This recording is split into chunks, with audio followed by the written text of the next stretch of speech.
আজ 20শে সেপ্টেম্বর তারিখ আনুমানিক বেলা 2টার সময় রাজশাহী বিশ্ববিদ্যালয়ের উপাচার্য প্রশাসন দাপ্তরিক কাজ শেষে দুপুরের খাবার জন্য ওনার বাসায় যাচ্ছিলেন। যাওয়ার উদ্দেশ্যে উনি গাড়িতে ওঠেন। এমত অবস্থায় কতিপয় ছাত্র তাকে গাড়ি থেকে জোরপূর্বক নামিয়ে গাড়ির চাবি নিয়ে নেয় এবং অশালীন উক্তি সহ তার গাড়ির উপর ভিক্ষা হিসেবে টাকা পয়সা দেন গাড়ির বেনটের উপর।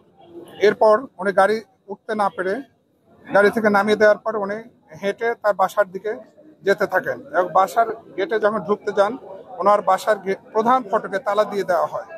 অনন্য উপায় হয়ে তিনি তখন জুবিলি ভবনে গেলে তাকে সেখানে ওই ছাত্ররা ঘিরে ধরে বিভিন্ন ধরনের কটূক্তি করতে থাকে এবং ধস্তাধস্তি করে।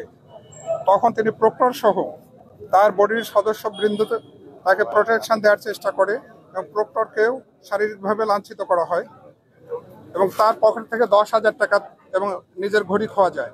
এরপর প্রভিসি মহোদয় নিরুপায় হয়ে জুবিলি ভবনের দোতলায় ওঠার চেষ্টা করে একটি কক্ষে আশ্রয় নিতে গেলে সেখানে তাকে গলা ধরে তাকে ধাক্কা দিয়ে ফেলে দেওয়া হয়। এমন অবস্থায় তিনি পড়ে যান। জুবিলি ভবনে একটি আবাসিক এবং ক্লাব ভবন, এখানে আমাদের অনেক সহকর্মী তাদের পরিবার নিয়ে বসবাস করে এবং সেখানে অনেকের ছোট বাচ্চা স্ত্রী কন্যা সেখানে থাকে। এই পরিবেশে ওখানে একটা ভীতিকর পরিবেশের সৃষ্টি হয় এবং জুবিলি ভবনের অবস্থান প্রভিসি মহোদয় যে কক্ষে অবস্থান করছেন ওই কক্ষের বিদ্যুৎ সংযোগ এবং পানির লাইন বন্ধ করে দেওয়া হয়েছে। তারা সেখানে অশ্রাব্য ভাষায় গালিগালাজ করেছে, স্লোগান দিচ্ছে, যার ফলে ওই ভবনে একটা ভীতিকর পরিস্থিতির সৃষ্টি হয়েছে। ফলশ্রুতিতে ভবনের পরিবারগুলি খুবই আতঙ্কের মধ্যে অবস্থান করছেন। রাবির প্রাক্তন প্রক্টর এবং আমরা রাজশাহী বিশ্ববিদ্যালয়ের একজন কমিশনার, নির্বাচন কমিশনার ওখানে ছিলেন, তিনি ওখানে অসুস্থ হয়ে পড়ে যান।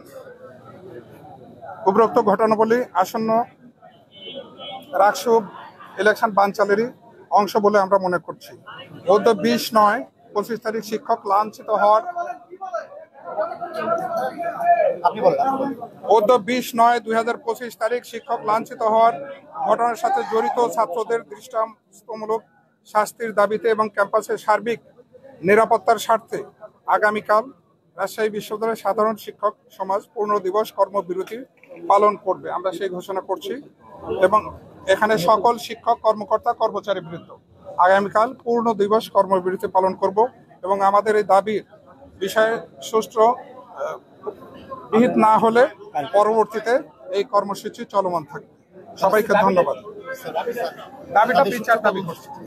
দাবিগুলো কি আছে? না, আমাদের কলিগকে যে শারীরিকভাবে লাঞ্ছিত করছে এর বিচার দাবি করছি আমরা।